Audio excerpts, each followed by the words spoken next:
You know, when we think about high intelligence, we usually think about all the complex things people do. But what if I told you the real secret isn't about what you do, but about what you refuse to do? Today, we're diving into the common mental traps that a truly sharp mind learns to avoid. So let's just start with this question, right? Is intelligence just about how much you know? We're taught to think of it like a library in our heads. The more books, the more degrees, the smarter you must be. But what if that's only like half the story? What if the real measure is something else entirely? So on the left, you've got the common view. More books, more degrees, faster answers. But the real game changer, the stuff we're talking about today, is over on the right.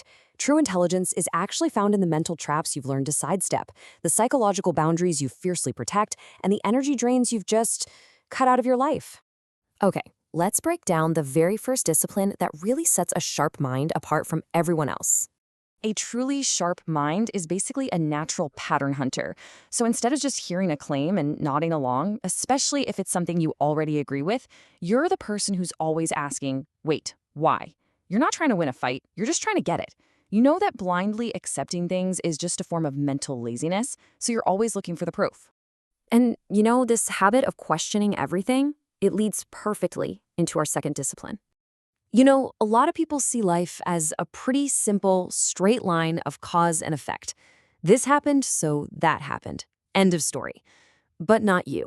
You see life in layers, and you just can't help but peel them back. And there's actually a really cool psychological term for this ability. And that term is metacognition.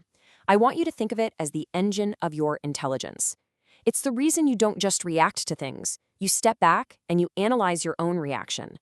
It's that deep curiosity that makes you crave one really meaningful conversation over 100 shallow ones. All right, next up, number 3. And this one is a big deal.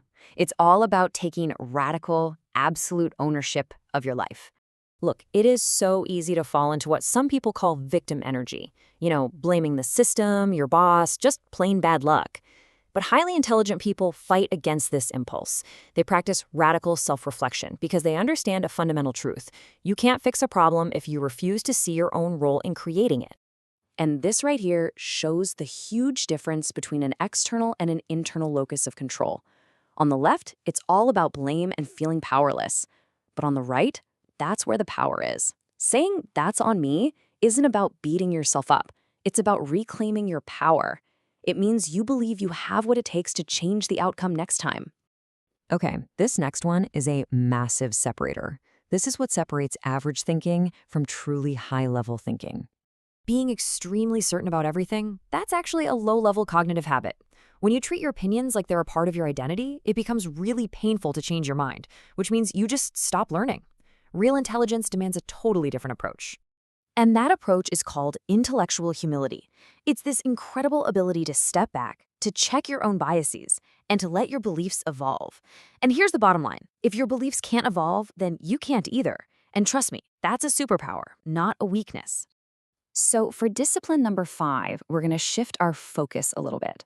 It's less about the what of your thoughts and more about the environment where you have them. Our society is obsessed with scheduling every single hour of the day, right? But a sharp mind doesn't schedule time, it schedules focus.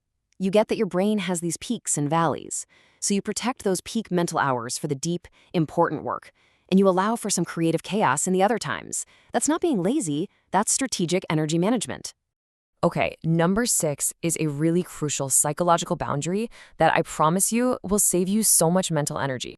You know that constant need to be understood? It's actually a form of dependency. See, every time you over-explain yourself, you're basically begging for validation. You're telling your brain that someone else's disapproval is a major threat. Highly intelligent people learn to just say less. They let their actions do the talking and let that silence make other people curious. And hey, that ability to be comfortable with silence, it leads us right into our 7th discipline, how you deal with complexity. It's so tempting to boil down huge, messy problems into simple slogans or black and white rules. It feels safe, right? But you know that the world is messy, it's gray, it's nuanced. You're willing to just sit with the discomfort of not having an easy answer because you can see all the complex layers that other people just gloss over. This is why they say black and white thinking only makes your world smaller. I mean, it's so true. When you try to force everything into these neat little categories, you're not actually making things any clearer. You're just shrinking your own perspective and closing yourself off from what's really going on. And that brings us to our final discipline. And honestly, this might be the most misunderstood one of them all. For so many people, silence is just awkward. It's something that needs to be filled up with noise or small talk. But for you, solitude is a sanctuary. It isn't loneliness. It's the place where your mind does its most important work. It's this process of creative restructuring that leads to those sudden, powerful aha moments. So let's just end on this thought. Being highly intelligent isn't about having all the answers. It's about being brave enough to question the ones everyone else just accepts.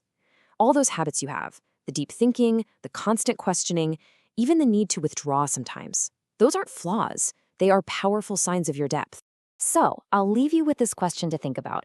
How many of these 8 disciplines have you already managed to remove from your life? The answer to that just might reveal how truly sharp your mind really is. Thanks for digging into all this with me today.